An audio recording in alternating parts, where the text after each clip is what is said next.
Hey everybody, it's Jason from the Texas Gun Vault 2, and we're back out here in the garage for another first impressions video. I had the opportunity to take two guns to the range, and I want to talk about my experiences with them. And I'm sorry I have not made any videos in the past few days. Let me tell you, it's been pretty rough around here. No, it has nothing to do with the Texas Gun Vault or my personal life or family life or anything. It has to do with my professional life. And something happened and it really threw me for a loop. And I know you probably can't tell, but I lost 10 pounds in the past 3 days because I didn't eat food for 2 days and pretty much didn't sleep. I was that upset about it. But I won't give you any details or bore you about it. I can share a little bit of, I guess, my insights on humanity and my personal spirituality and things that I personally believe. But I know you're not here for that. You're here to talk about guns. So let's talk about guns. It's nice to get back to the range and get back to doing what I normally do. And man, does this chair creak or what? I got to put some more WD-40 on this thing. All right, so the first gun I took to the range is this one right here. It is the Derya Melik.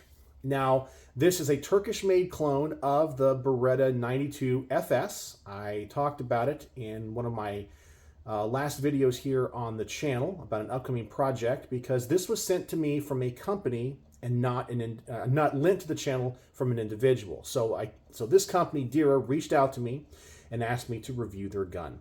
And so they sent me one.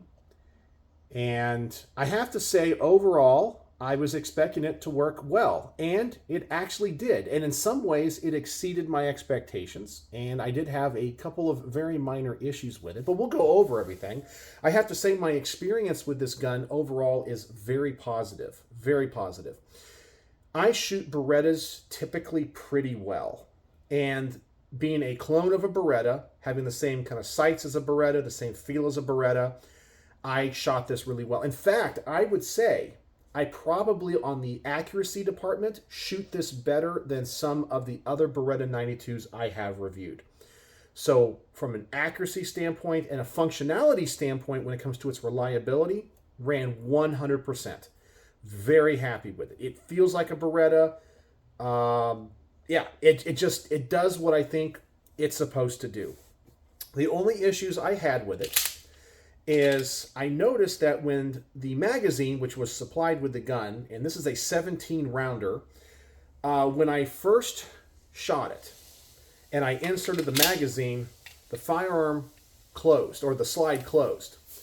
I'm not necessarily a huge fan of that. And by the way, you might hear some of my sprinklers in the background just turning on. I just put out some fertilizer and some grass seed, so I turned the water on, and I'm now starting to hear all the sounds. Maybe I should have waited for that because I knew I was making this a video. But my issues were I inserted the magazine, the slide closed. Now I have tried to duplicate this with an empty mag. I can't do it. Now the magazine was loaded to full capacity when I did that. So it's not really like a deal breaker or anything, and it wasn't a one-off situation.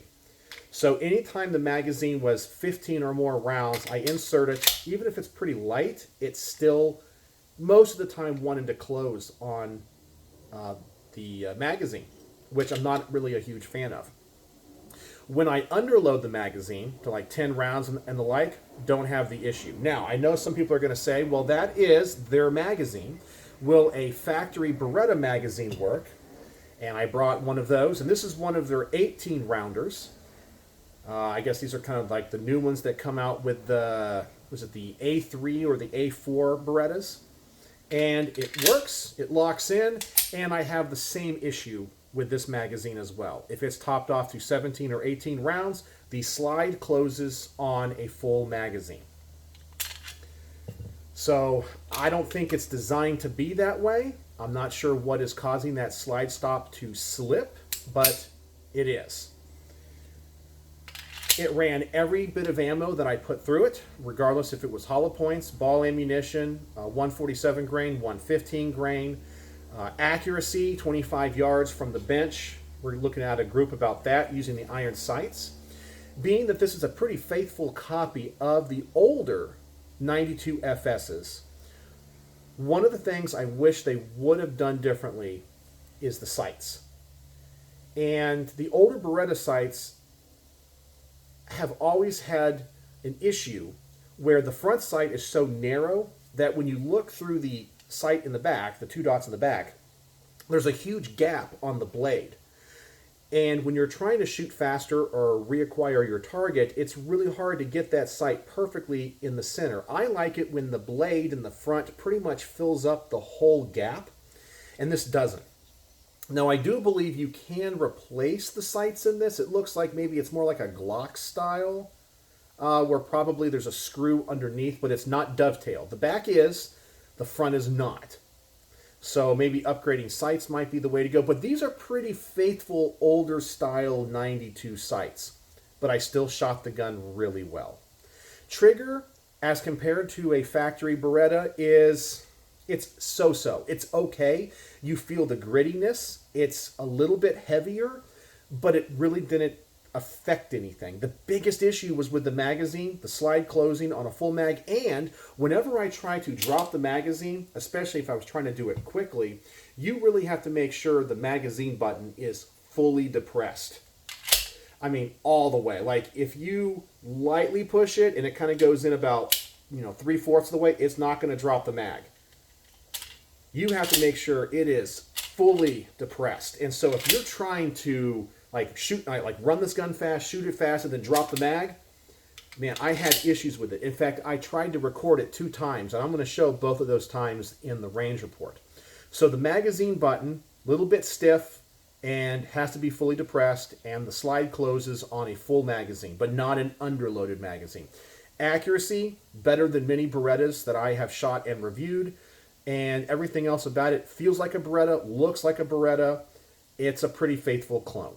So you guys can decide what the issue is. As I said, I ran both a factory magazine, one of their newer ones, and the magazine supplied. And looking at the body of the magazine, it says ACT Mag Italy. So most likely this is a Metgar mag. I'm going to assume probably made in the same factory. So they're getting magazines from Italy for this gun. So that tells me it's more likely a slide stop problem or a gun problem and not a magazine issue. All right, so that was my experience with the Derya Melik. I don't think it's Malik. Yeah, Melik. M-E-L-I-K. So there you go. All right, next gun I reviewed is this one right here. This is the Cardinal Arms, and let me see if I can get the exact model on it. This is the G2, the G2, another 2011 pistol. It's my understanding that Cardinal Arms is a company that has mastered the art of machining. And when you look at this gun, you see it all over it. I mean, it is machined to perfection.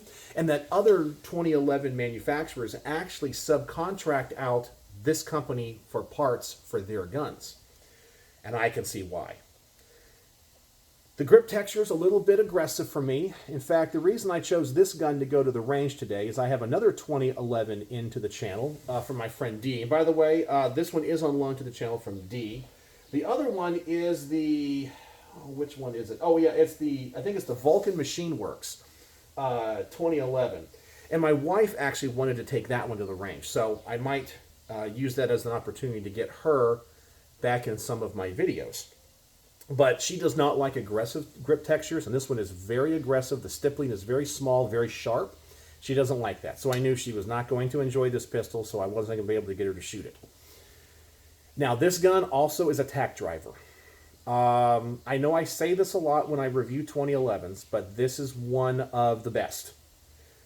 This one really surprised me, really enjoyed shooting it. I feel like it has a little bit more recoil than some of the other 2011s I have reviewed. It does not have a compensator, no comped barrel, which I kind of like on 2011s.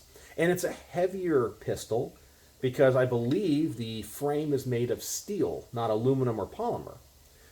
So it had just more recoil than I was expecting that it would. The trigger is exceptionally light.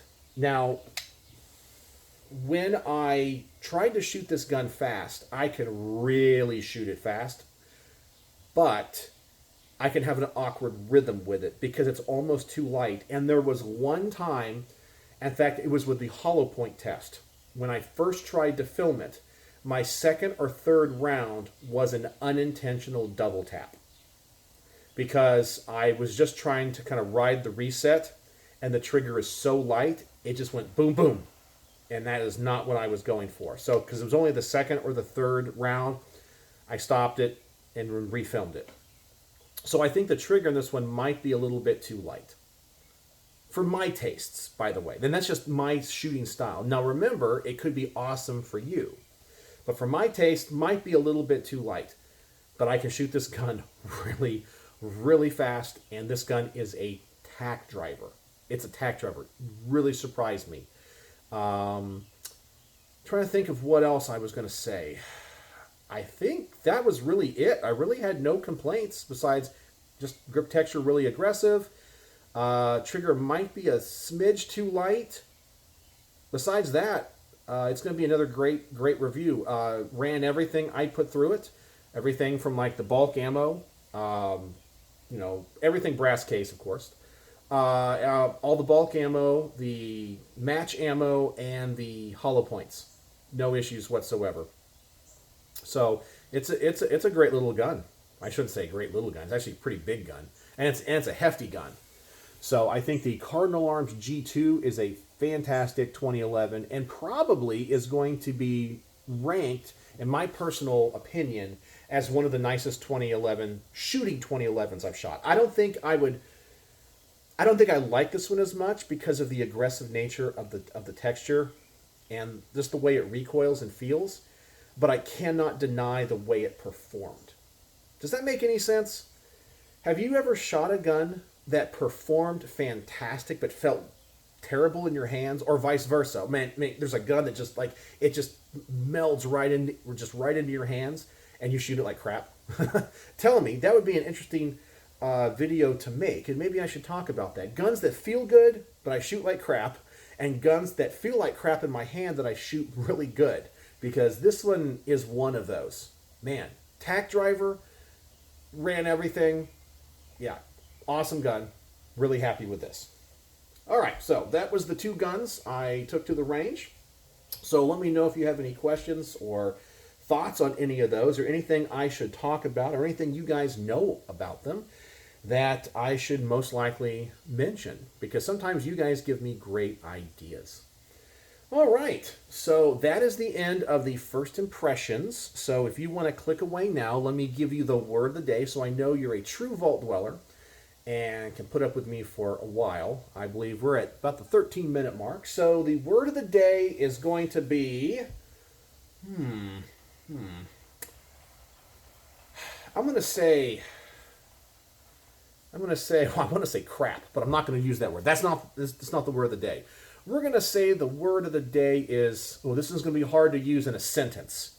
Stippling. Stippling is the word of the day because this Cardinal Arms G2 has some pretty sharp stippling to it. Okay? So use that word in a comment, and I know you made it to the end. It means a lot to me. It lets me know that people make it to this point in the video. So we're going to talk about a few other things that are not gun related, but more human related.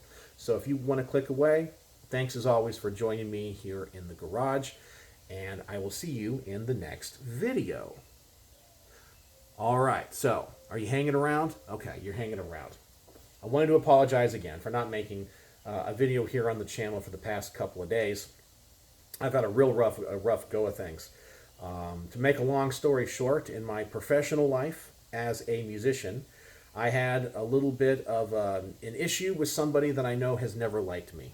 And to give you a little bit of backstory, I'm not going to go into any specifics or anything, but I have been really down, and what happened hurt me beyond words. I'm a pretty unemotional person, and if I don't eat for 2 days and don't sleep for 2 days, it has affected me in a very, very profound way. And as I said, the long story short is there's somebody in my professional life that I know has never liked me.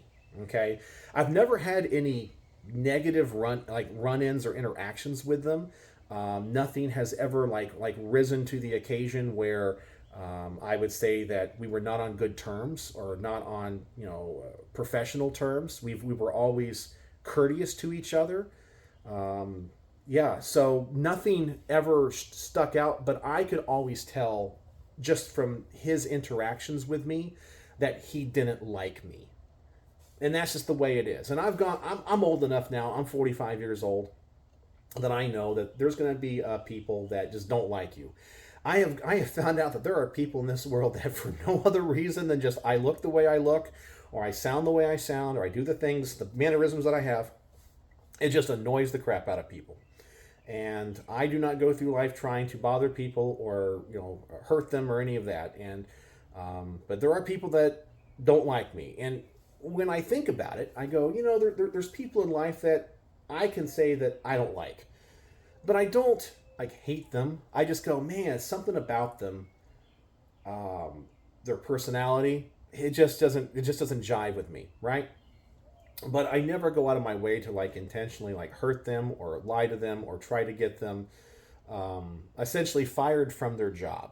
Okay, but that's essentially what happened. And to say that I was struck out of the blue with something is an understatement, because I am fully willing to admit that if I see something coming, like I'm like, okay, I've had some bad interactions with somebody. And, the inevitable is coming. I can see it. And then it happens. You're like, ugh, I saw it come. Okay. And I'm not saying I'm some type of like baby angel in the world or anything, but on this one and self-reflecting, I just know that we've always treated each other with professional courtesy. I knew he didn't like me. He was always distant and dismissive. And I always did my best to be kind and upbeat and positive in a professional setting around him. But out of the blue, let's just say some accusations about my job performance were made about me that are very contrary to the actual empirical evidence and data of my actual performance. And I'm in a career field where there's not much job security, okay? And I know that. It's part of the business. And I'm also a reasonable and rational human being that I just ask to be treated with common courtesy, dignity, and respect. And if somebody doesn't want me, and by the way, I don't want to be around people that don't want me around, okay? I'm not one of those people.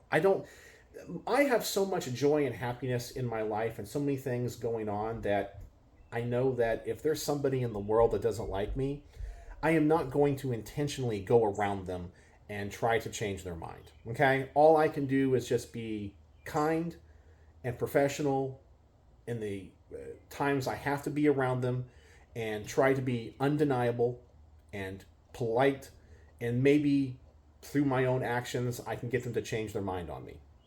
But I do not put myself out there where I try to go beyond, I try to friend them when I know I'm annoying them or whatever. So I knew that this person wanted to get rid of me. I knew it. But I thought we still had professional courtesy. And this person is a very powerful personality. And what I mean by that, they're an alpha personality. And I pick up on these people really fast. I like to think of myself as being very confident in the things that I know, the things that I do. And there are people out there that just have these very pushy, and I hate to say kind of a bully personality. And I'm going to say that this person, and after what they did to me, which by the way, they humiliated me and lied about me to my colleagues in front of me and lied to me because I knew his reasons were false. Because as I said, I have documented evidence of my performance, my job performance, that is completely 100% contrary to what he was saying.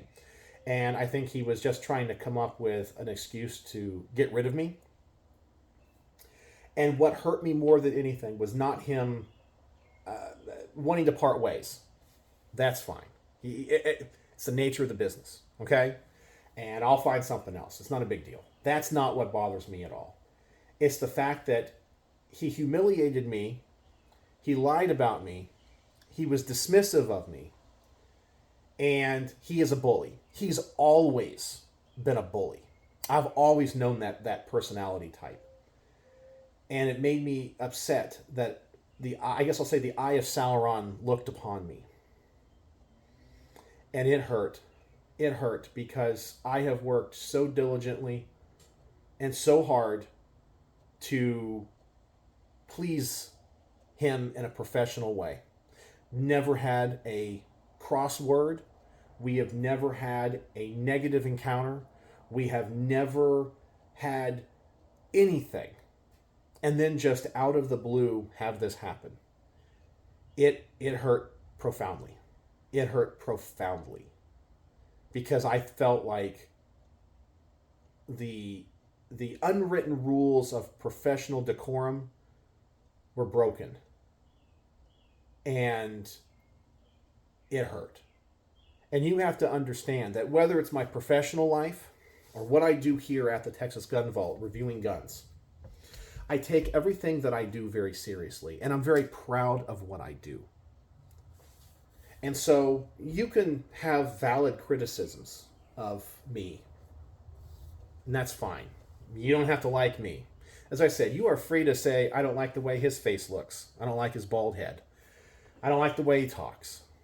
I don't like the way he structures his videos. I don't like the ratings he gives on guns. I don't like his tests. You can also say in a professional setting that, you know, there's just something about him I don't like. It's fine. It's the way of the world, right? There's people we don't like. There's people we like. But you know, conversely, there are people that really like me and are like huge fans of me, both professionally and here like the Texas Gun Vault, that I think I'm unworthy of this praise. And I'm sitting here like, I'm just doing my job. Like, I'm just doing what I normally do. I promise I'm nobody special. So there are people that just innately like me, and I have no idea why. So it all goes in circles and goes in both directions.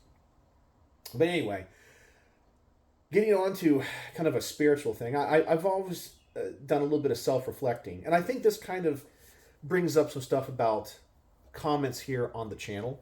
You know, occasionally I do the mean comments of the week, which, by the way, I've saved up 3 or 4 that I think I'm going to make a video on maybe tomorrow. That I know that there are jerks in the world, and I know that there are mean people in the world, and there are people that are destructive for their own ends. They hurt others. They tear people down to bring them up. But I also believe that for the most part, on par, everybody has something about them that is good and bad. Okay? This person that did this to me, do I think that they're innately a bad person? No. I don't think that. I see this person has passion, drive, and desire and energy for what they do. And I have a lot of respect for that. So I don't think on the aggregate that they're a bad person. And to be honest with you, I don't hate them. I don't hate them. They just really hurt me. But the spiritual thing, okay? No, this isn't about church or any of that stuff. The older I get and the experiences I've had in my life, I believe that there are evil spirits in this world. I really do. I believe that there are evil forces in this world, and there are good forces in this world. And I believe that they manifest themselves through people. It's intangible. It's like the older I get, I kind of sense like the veil of everything in nature kind of gets pulled back just a little bit. And you kind of see the way things are, and there's like an innate feeling. And reflecting upon what happened, I kind of felt like, you know, there's this demon that has always manifested itself in other people that has tried to go after me and hurt me. And I've never understood that. And it always typically comes like out of the blue. Like it escalates from like no problem at all to just being off the chart, you know, an issue. It's happened other times in my life. And this time isn't anywhere near as bad as that. I would say on the grand scale of life, it's like fifth or sixth worst thing ever, how it made me feel. But it's the same thing, and I know it's an evil spirit that manifests itself in other people, and I can feel it. I can see it in other people. And sometimes when people leave like negative comments on my channel, trying to hurt me for like stupid reasons, for like whatever it is, I always feel like it's that little evil spirit, the one that has it out for me, just manifesting itself in small ways, always going after me. And I don't understand why. I don't understand why. And I'm not above fault, as I said in things, because I have found out in my travels through life that I have hurt people without even knowing it. Like, I remember talking to somebody, I can't remember exactly the circumstances, but they told me after so many years, they said, Jason, you really hurt me. And I was like, well, how did I hurt you? And they said, I mentioned something in passing, that at the time, it was not actually meant to hurt anybody. It might have been a joke, or it might have been a statement on something that was going on. And my intention was never to offend anybody or to hurt people. That was never it. And then I find out later that I did. And man, do I feel bad when that kind of stuff happens, because I don't want to hurt other people. I really don't. I've never understood people that even if you don't like somebody, if they've never done anything to you, why do you want to go after them, especially with the way that they make a living? I don't get it. But the couple of times, I've never done that, but the couple of times I found out that I guess because we all kind of live in our own like little head and world and all that, you end up saying something, you don't even realize it, and somebody else took it the wrong way, and you hurt their feelings. And man, I remember when that happened, I apologized so profusely. As I said, I don't think in the grand scheme of things it was a big deal, but they're like, yeah, you said something, it really hurt me. And I'm like, oh my God, I am so sorry. How can I make this up to you? I promise you that my intentions were never to hurt your feelings, and I always liked you, and and I've tried to make amends, and I think in some of those situations I did make amends with people, and I apologized, and I was like, listen, if I said something that offended you, I am so sorry. I am so sorry. So anyway, I just wanted to share that with you. I know it's a long story, and I appreciate you hanging around. It has nothing to do with guns, but I did warn you. So, I'll tell you something that's really interesting. Right now I'm looking outside my garage, and there is a cardinal that just landed on my magnolia tree. Maybe that's a sign, because I just reviewed the Cardinal Arms G2. So, there you go. So, I guess the word of the day, if you made it to the end of this video, is cardinal. Cardinal is the word of the day. So, I appreciate it if you made it to the end of this video. And I'm just curious what you guys think. Have you ever had anything like this happen in your life? How did it make you feel? And, I don't know. I've been really hurt the past couple of days. Profoundly hurt. And I'm not good at emotions. I don't feel emotions very often. I'm pretty like on the emotional level of life. I'm like pretty flat. People always joke with me that I have no emotions, but I have emotions. And it hurt. Man, did it hurt. And I'm so lucky and blessed to have a wife that would just listen to me and let me talk and vent. Man, you have no idea. But yeah, I don't get hurt that often. And you guys know I let the mean comments of the week just kind of roll off, whatever. I don't care. But man, when people do stuff like what they did to me this week, it hurts, because there was no reason for it, and there was nothing that led up to it. Nothing. All I ask for is for people to be honest with me. If you don't like me for whatever reason, just tell me why you don't like me. I don't want to be around people that don't like me. Why would I want that drama? Just tell me. It's cool. I'm a big boy. I can take it. Just don't hurt. Just don't lie about people. Just don't hurt people. I think I'm going to end it this way. One of the mottos, or sayings, I guess, that I have tried to live by for the past 10 years is a Robin Williams quote. he says, or, of course you guys know he passed away, or he committed suicide, and he was going through a lot. And he said, always treat others with kindness because you never know the battles that they are fighting. And I believe that. And if you ever want to go after somebody, be mean to somebody, because we all have those thoughts. Like somebody cuts you off in traffic or whatever, or says something mean to you, or spiteful or whatever. Ask yourself, do you really know what the other person's going through? Do you? And maybe if you think about all the possibilities, you'll realize maybe I shouldn't say or think the things that I think. Maybe I shouldn't do what I'm about to do. Because maybe that other person is going through something that is inconceivable to me. And I should give them grace. So that's all I got for you tonight. Thanks for joining me here in the garage. Thanks for listening. We talk about guns and talk about life. So, as always, thanks for watching.